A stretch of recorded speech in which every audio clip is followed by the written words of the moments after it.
You're not talking to someone who spotted an idea like, imagine if we could create FedEx and overnight delivery, and wrote a thesis paper and the rest is history.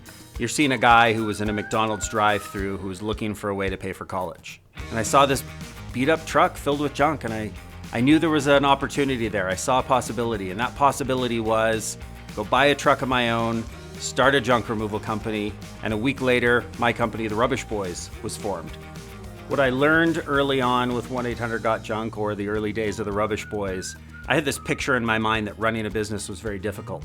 But if you latched onto a couple of key things, and that was hiring the right people, treating them right, and ultimately having happy people who would wow customers, that's what it was all about.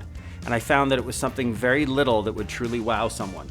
You borrow their hose and hose down their driveway and get rid of all the construction debris after a job.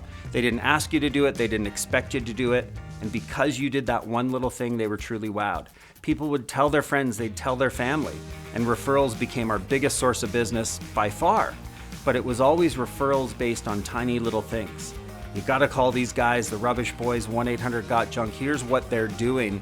And we always hear it. 25 years later, we hear people say, you've got such great people.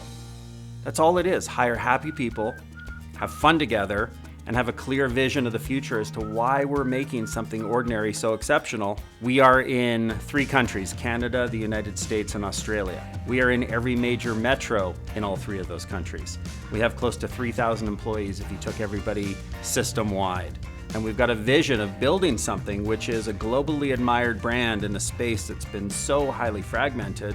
People want to be a part of taking something incredibly ordinary, and it doesn't get more ordinary than a guy in a pickup truck hauling junk day in, day out, but turning that business into something exceptional, a customer experience where customers walk away and go, wow.